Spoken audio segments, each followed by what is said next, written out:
Welcome back to the Harvest to Table video channel, where we help you grow your own fresh produce at home. Today we're diving into the exciting world of starting seeds indoors. Whether you're a first-time gardener or a seasoned grower, starting seeds indoors is a game changer for getting a jump start on your growing season. We're going to go step by step on how you can create the perfect environment for strong, healthy seedlings. So grab your seed trays and pots, and let's get started. Why start seeds indoors? Starting seeds indoors offers several benefits. First, you can get an early start on the growing season. For crops like tomatoes, peppers, eggplants, and melons that need a long growing season, starting the seeds indoors ensures they'll be ready to produce by summer. Second, when you grow from seed, you can choose from countless varieties, from heirlooms to hybrids, instead of being limited to what's available as seedlings at the garden center. And third, growing plants from seed is cost-effective. A packet of seeds often costs less than a single young plant from the garden center. A packet contains enough seeds for multiple seasons. What you'll need. To set yourself up for seed starting success, gather these essential tools and materials. First, seed trays and containers. Use trays with individual cells or small pots. Plastic trays and pots can be used season after season. But there are eco-friendly options, biodegradable containers such as peat pots and pellets, and repurposed household items like egg cartons. Next, you'll need seed starting mix. Unlike garden soil, seed starting mix is light and designed to retain moisture while providing good drainage. Of course, you will need seeds. Choose seeds suited to your growing zone. Check at a nearby garden center for recommendations. Popular crops for indoor seed starting include tomatoes, peppers, cucumbers, eggplants, melons, and herbs like basil. You may want grow lights. Seedlings need bright, consistent light. Full-spectrum grow lights mimic sunlight and ensure healthy growth. A heat mat will speed seed germination. A heat mat placed under your seed trays keeps the soil at an optimal temperature for germination. Watering tools, like a spray bottle or watering can with a fine spout, will be needed to gently moisten the soil without disturbing seeds. A humidity dome or clear plastic wrap is useful to help retain moisture and create a greenhouse effect for germination. And last, you'll need labels. Use plant markers or labels to keep track of the varieties you are growing and when you planted. Planning when to start seeds indoors. Different vegetables and herbs need to be started at different times. Once you've selected the crops you want to grow, check the seed packets for specific recommendations on when to sow seeds. Here's a general guide. Start celery indoors 10 to 12 weeks before the last frost. Start bell peppers, chili peppers, and onions indoors 8 to 10 weeks before the last frost. Tomatoes and eggplants are best started indoors 6 to 8 weeks before your average last frost date. Broccoli, cauliflower, cabbage, and lettuce are best started indoors 4 to 6 weeks before the last frost. Cucumbers and zucchini are best started 4 weeks before your last frost date. Melons can be started indoors 3 to 4 weeks before the last frost. As for herbs, start parsley, thyme, and sage indoors 6 to 8 weeks before the average last frost date. Start basil, cilantro, and dill indoors 4 weeks before the average last frost date. A quick note about the average last frost date. The average last frost date is the estimated date in spring when the risk of frost typically ends in a given area. This date is based on historical weather data. It's crucial for seed starting because it helps determine when to start seeds indoors or when to plant them outdoors, ensuring plants are not damaged by frost. Check online or ask at a nearby garden center to learn the average last frost date where you live. Use a garden calendar or online frost date calculator to plan your schedule. Containers for seed starting. For seed starting, containers should provide adequate space for roots to develop and good drainage to prevent waterlogging. Common types of containers include seed trays, peat pots, cell packs, and individual pots. Seed trays are shallow trays with individual cells that are ideal for starting multiple seeds, especially for smaller seeds like herbs and lettuce.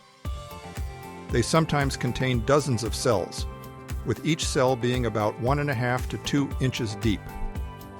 Cell packs are similar to seed trays, but with fewer cells. These can be 4-cell, 6-cell, or 12-cell configurations, each cell about 2 inches wide and 2 to 3 inches deep. Biodegradable pots and trays are made of natural materials, like peat moss or paper that break down over time. They are often used for plants that don't like their roots disturbed, such as tomatoes or melons. They can be set directly in the soil at transplant time. Individual pots are small 3 to 4 inch pots, commonly used for larger seeds or plants that require more space, such as peppers or eggplants. For small seeds, a shallow container with small cells is sufficient. Larger seeds that need more room should be started in deeper or bigger pots. Ensure each container has drainage holes to avoid root rot. Preparing containers.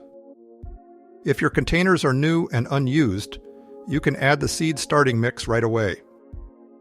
But if your containers were used last season, you'll want to prepare them by removing any old soil and debris, then rinse the container thoroughly with water. Use warm, soapy water to scrub all corners and crevices to remove stuck-on dirt. Sanitize the container by soaking it in a solution of 1 part bleach or white vinegar to 9 parts water for 10 to 15 minutes. Then rinse thoroughly to remove any residue. Allow the tray to air dry completely in a clean, sunny area to prevent mold or bacteria growth. Once the container is dry, you'll be ready to fill it with fresh seed starting mix to prepare it for planting. Choosing a seed starting mix. The choice of seed mix is crucial for successful germination. A seed starting mix provides the ideal environment for seeds to germinate and develop into strong seedlings. Unlike regular garden soil, seed starting mix is lightweight and well draining. A commercial mix will be free of pathogens, which helps prevent issues like mold or root rot. The fine texture of seed starting mix allows for good seed to soil contact, ensuring that tiny seeds are properly anchored and have the best chance of sprouting. With the right balance of aeration, moisture retention, and nutrients in a controlled environment, seed starting mix helps ensure healthy, vigorous seedling growth. Commercial seed starting mixes are pre-made and designed specifically for seed starting. They typically contain peat moss or coconut coir, perlite, and sometimes vermiculite. You can make your own mix by combining 2 parts screened compost with 2 parts coconut coir or peat moss and 1 part perlite or sand. To kill disease pathogens in a home mix, sterilize the mix by baking it in the oven at 180 degrees Fahrenheit for 30 minutes. Be advised, cooking these ingredients might get a bit stinky, so open a window. Adding seed starting mix to containers. Before sowing seeds, moisten the seed starting mix so that it is evenly damp but not soggy.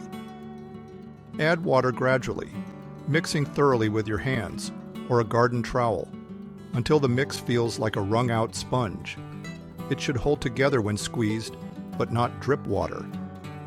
If the mix becomes too wet, let it sit for a while to drain excess moisture before planting. Properly moistened mix creates the ideal environment for seed germination. Add the moistened mix to your containers, then press the soil lightly to remove air pockets. Avoid compacting it too much. Sowing the seeds. There are several methods for sowing seeds indoors.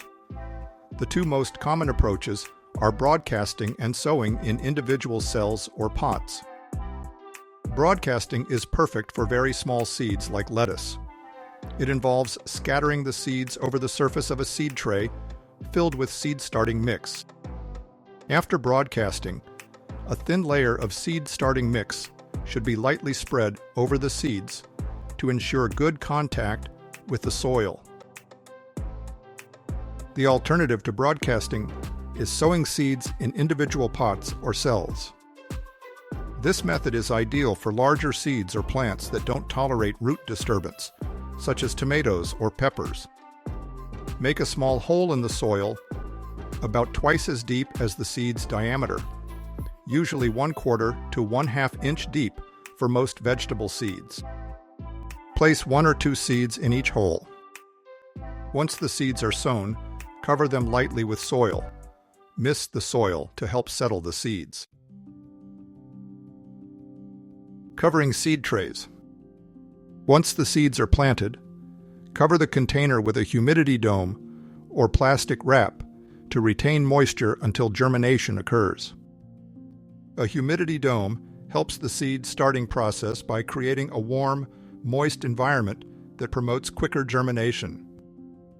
These coverings trap heat and moisture, mimicking a greenhouse effect, which prevents the seed starting mix from drying out and keeps seeds consistently moist, a crucial factor for germination. The increased humidity also reduces the need for frequent watering, minimizing the risk of disturbing seeds or overwatering. Once seeds sprout, the covering should be removed to prevent mold and allow airflow. Providing heat for seeds and seedlings. Many seeds, especially warm season crops like tomatoes, peppers, and melons, germinate best at consistent temperatures between 65 and 80 degrees Fahrenheit. Heat mats offer significant benefits for seed starting by providing consistent warmth to the soil. Warm soil promotes faster and more reliable germination. A heat mat ensures the soil stays warm, even if the surrounding air is cooler. This is particularly helpful for gardeners starting seeds indoors during the colder months. Heat mats are typically preset to maintain a constant temperature, but many come with adjustable thermostats or work with external controllers to fine-tune the heat based on the specific needs of the seeds being started. By creating the ideal environment, heat mats can reduce germination times and improve the success rate of seed starting. Light for starting seeds and seedling growth. Some vegetable and herb seeds, like lettuce, celery, and basil, require light to germinate and should be sown on the soil surface. Others, such as tomatoes, peppers, and carrots, need darkness and should be lightly covered. But once seeds sprout, they all need bright, indirect light to ensure they grow strong and healthy. A south-facing window may suffice, but grow lights are often more reliable for growth indoors. A full-spectrum fluorescent or LED grow light will provide a balanced spectrum of light, including both blue and red wavelengths necessary for photosynthesis. Full-spectrum lights simulate natural sunlight and promote vigorous growth, especially in the early stages. LED lights are energy efficient and emit less heat. Fluorescent lights are cost-effective and widely available. Place the lights about 2 to 4 inches above the seedlings. Keep this distance consistent as seedlings grow by adjusting the lights up. During the germination and early stages of development, seedlings need 14 to 16 hours of light each day to stimulate photosynthesis, the process by which they convert light into energy. Insufficient light can lead to weak, leggy seedlings as they stretch towards the light source in search of more energy. Providing this extended light period encourages seedlings to grow vigorously, developing robust stems and leaves before they are transplanted outdoors. Watering seeds and seedlings. You should start watering seedlings immediately after sowing the seeds, ensuring the seed starting mix is evenly moist but not waterlogged. During germination, maintain consistent moisture to help the seeds sprout, using a gentle method like misting or bottom watering to avoid disturbing the seeds. The best way to mist seeds or seedlings during seed starting is to use a spray bottle with a fine mist setting. Lightly spray the surface of the soil to keep it evenly moist without overwatering or displacing seeds. Misting is ideal during germination and the early stages of growth, as it provides gentle hydration without damaging delicate seedlings. Ensure the soil is moist but not waterlogged, and switch to bottom watering as seedlings grow stronger. Watering seedlings from the bottom involves placing the seed tray or pots in a shallow container of water for about 15 minutes. The soil will absorb moisture through drainage holes in the bottom of the container. This method ensures even hydration without disturbing the delicate seedlings, as the roots naturally draw up the water they need. Bottom watering also helps prevent water from splashing onto the leaves, which can lead to mold or disease, and it encourages deeper root growth by allowing the roots to reach downward for moisture. It also reduces the risk of overwatering or waterlogging, as the soil absorbs only the amount of water it can handle. Once the seedlings have emerged and their first true leaves begin to develop, typically after 1 to 2 weeks, you can start feeding them. Feed seedlings with a diluted liquid fertilizer, such as fish emulsion or seaweed extract.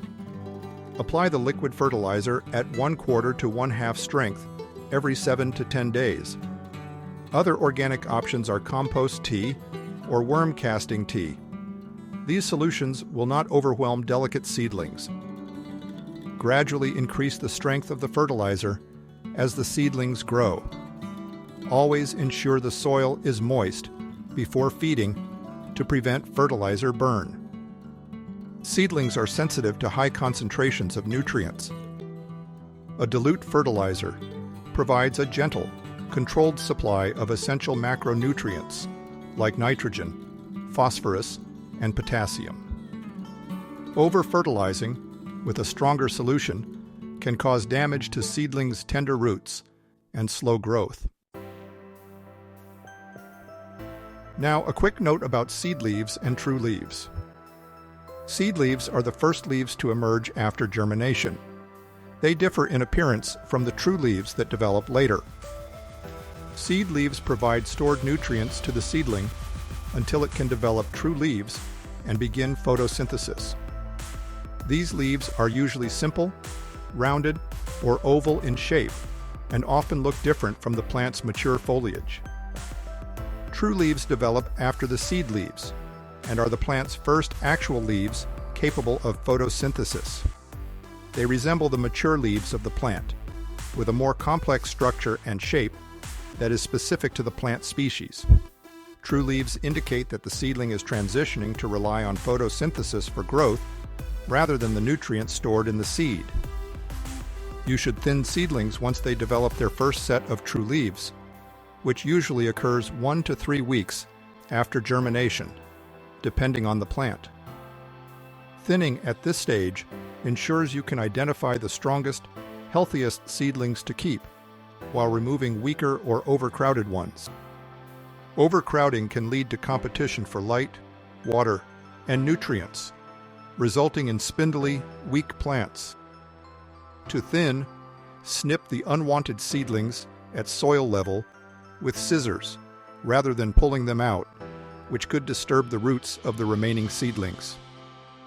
As seedlings mature, follow the spacing recommendations on seed packets to ensure they have enough room to grow properly. Seedlings are ready for transplanting into the garden when they have grown 3 to 6 inches tall and develop 2 to 3 sets of true leaves. Outdoor soil and air temperatures should also be warm enough for the types of seedlings you are transplanting. Before transplanting seedlings into the garden, they need to adjust to outdoor conditions. This process, called hardening off, reduces transplant shock. Start the hardening off process about 7 to 10 days before planting. Place seedlings outdoors in a sheltered area for a few hours each day, gradually increasing their exposure to sunlight, wind, and temperature fluctuations. The outdoor temperature should be consistently within the plant's preferred range, and the soil should be warm enough for growth. Once hardened off, seedlings can be carefully transplanted into the garden, ensuring proper spacing and watering to help them establish successfully. And there you have it. There's nothing quite like watching a tiny seed grow into a thriving plant that produces fresh, delicious vegetables. Starting seeds indoors lets you experience the full life cycle of your plants, from the first sprout to the final harvest. You can do it. Don't forget to like this video if you found it helpful, and subscribe to the Harvest to Table channel for more tips. Hit the share button to pass these tips on to a friend. If you have any questions or your own tips for starting seeds, please share them in the comments below. To read our full seed starting guide, go to harvesttotable.com and enter seed starting in the search bar. Thanks for watching, and until next time, happy gardening. See you in the next video.